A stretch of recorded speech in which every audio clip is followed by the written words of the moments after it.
Hello, everyone. My name is John Castelluzzo. I am a high school counselor at the Center for Global Studies at Brian McMahon High School in Norwalk, Connecticut. And I'm just going to talk to you a little bit today, briefly, about my own personal and professional journey to how I got to where I currently am right now.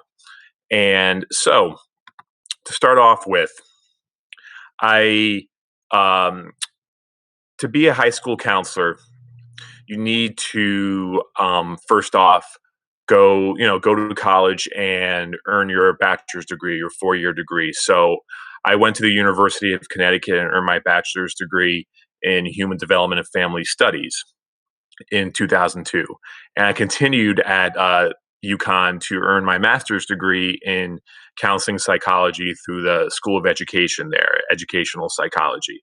So I earned my master's degree in 2005. So as part of my training, I had to obviously take a variety of different classes at both the undergraduate and graduate level, and I had to also do what's called practicum, an initial sort of introduction to school counseling at in any school type of setting that the college made available to me at the time. So I did my practicum at Manchester High School in Manchester, Connecticut for about 6 months, working in their school counseling department. And then I moved on to a full time internship at West Haven High School for a full year. And that was a really, really beneficial experience as well. After my full year internship at West Haven High School, I ended up working there as a high school counselor for 2 more years. That was my first professional job. And then I ended up getting a school counseling position at Brian McMahon High School in Norwalk in 2007. And I've been there ever since.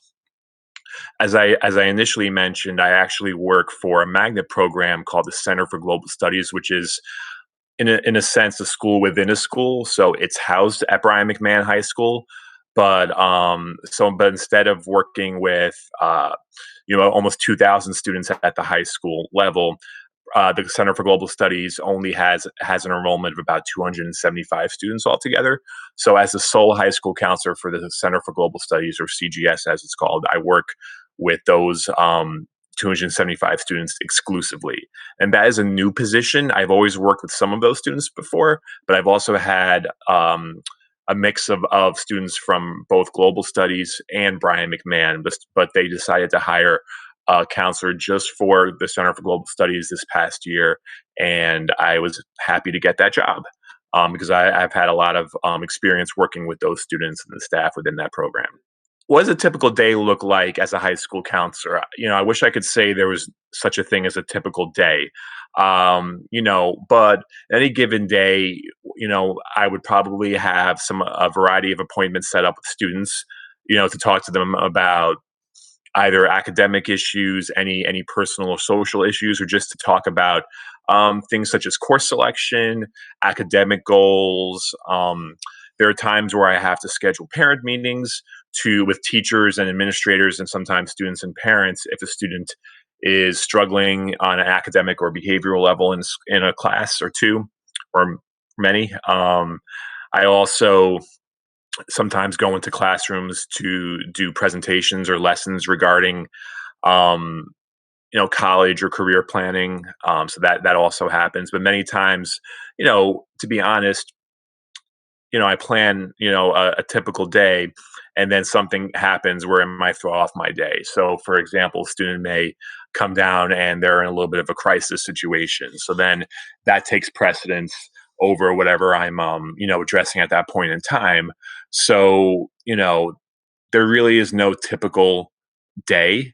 It's just kind of a fluid, go with the flow, which does make the job, very interesting, because you can never really say that one day is the same as the next.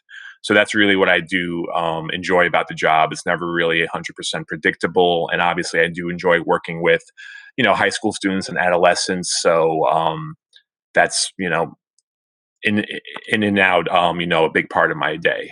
So what made me decide to go into the school counseling field? I have always enjoyed working with other people. I enjoy helping people. I initially thought I wanted to work at the elementary school level as a teacher, but after having a few different experiences at the college level and having a few part-time jobs working with students of that age level, ended up deciding that I still wanted to work, with students and help people, but that perhaps it was a better fit for me to work with older students and adolescents and teenagers. I had a part-time job when I was in college where I worked with elementary school students, but also they had high school students work as part of the program as mentors to the elementary school students as well. So I found myself talking and advising and giving, some personal advice and feedback to the high school students more so even than the younger students, and that really helped me develop over time. Decide that I prefer to work more with students on an individual level at the high school age. So that's kind of how I ended up deciding and determining, what professional degree I also sought to obtain at the graduate level as well. In terms of courses in college or high school that really helped prepare me for my future profession, I would say definitely I took a wide variety of different psychology courses, starting in high school, but then continuing throughout college, particularly focused on childhood and adolescent development and how the adolescent mind works. So those courses really helped me to understand and how to work with adolescents, and really helped guide me towards my professional experience. But also, to be honest, my practicum and internship courses were really the courses that really helped me because they were experiential. They really helped give me a sense of what a school counselor does on a regular basis. And having that experience really solidified and confirmed for me that school counseling was the area that I really wanted to pursue. So it was great to have that experience, to help confirm for me that this was the career path that I intended on pursuing. In terms of extracurricular activities or any other experiences related to my career. So I always try to engage as much as possible and as much as time allows in professional development opportunities.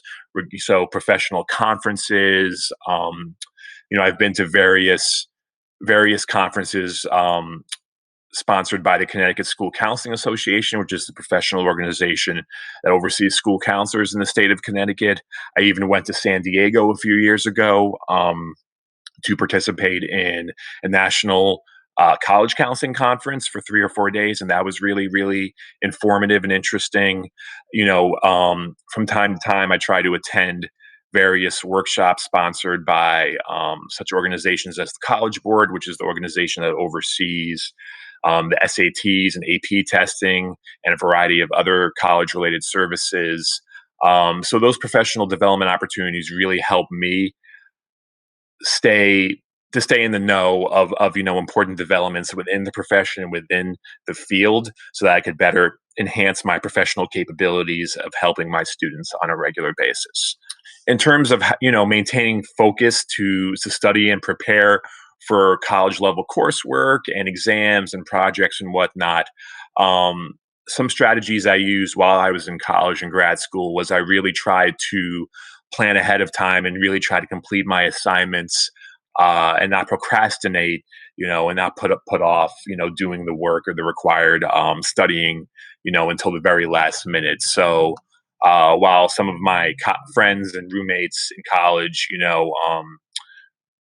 were complacent in terms of studying, in the dorms, or just trying to get work done with a lot of different distractions. For me, I would regularly go to the library on UConn's campus, which is a really quiet place, and it enabled me to focus on what I needed to get done. I knew that when I went to the library, there was really no other opportunities for distractions or whatnot. So that for me, that was very beneficial.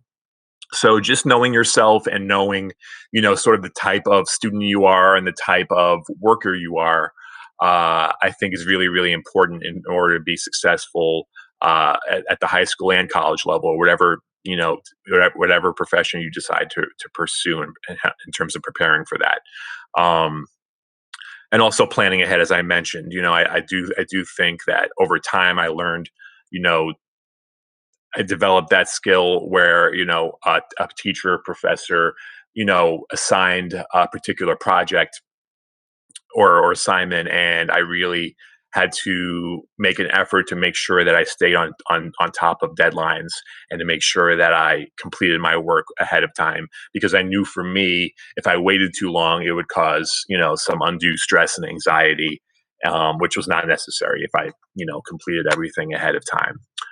So, in summation, I just want to indicate that I really, really, enjoy my job. I think it's very, very important to enjoy what you're doing, because, for me, going into work every day doesn't really feel like work to me, because it's something that I know, I enjoy on a regular daily basis. I love working with students. That's my favorite part of my job. Working with students both on an individual and, in various capacity, group level. Um, I also, what I didn't mention before, was I'm the student advisor for a group at Brian McMahon High School called Peer Mediation, which is a group focused on helping other students, having peers help other students work through and help resolve conflicts amongst themselves. So I've been, advising that program at Brian McMahon now for the entire time I've been at the school, which is now 13 years. So I really enjoy working with that group of students as well.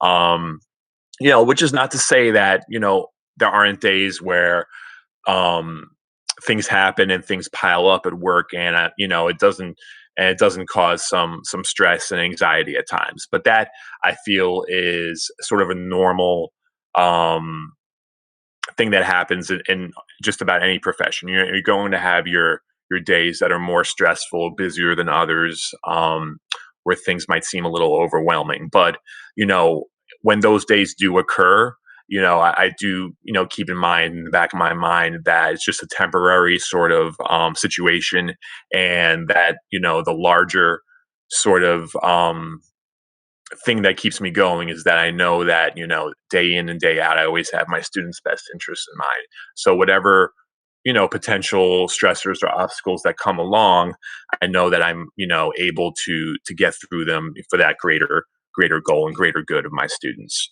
Um, so outside of work, I think it's important to maintain a healthy work life balance. I do enjoy spending time with my family and friends, particularly my two young nephews and my sister. I really enjoy, getting together with them, especially over the summer when I have a little more time and school is not in session. I also enjoy exercising and running in my free time.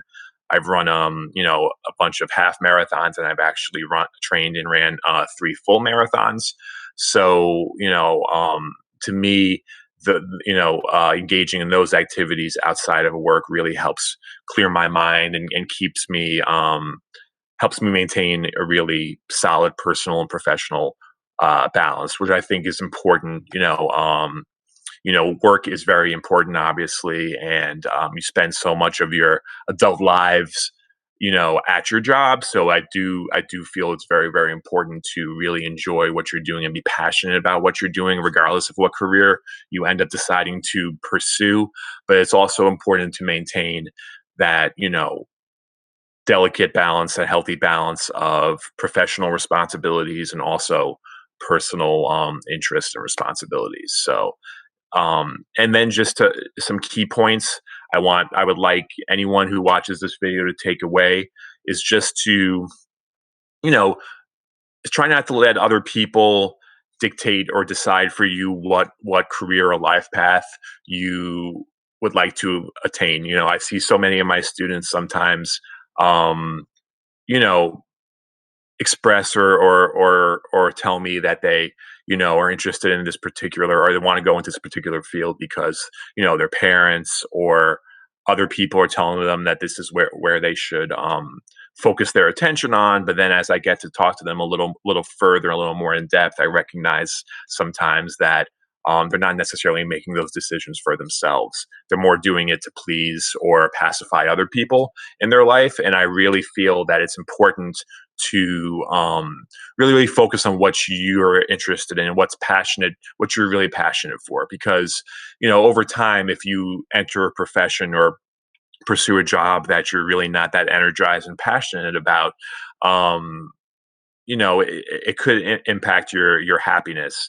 And what I would just say is, again, going back to my example of, you know, working really shouldn't feel like it's a job. It should really feel like it's something that you really, really enjoy and put a lot of energy in because you love doing it. So, my ultimate advice to people, anyone watching this video, is just to pursue your passion and make sure that you're pursuing something for the right reasons and for yourself. You know what I mean? And that's not selfish at all. It's just carving out the best sort of path for yourself, both professionally and personally. So, again, John Castelluzzo, high school counselor. I hope this video helped, guide some individuals in terms of their personal and professional journeys.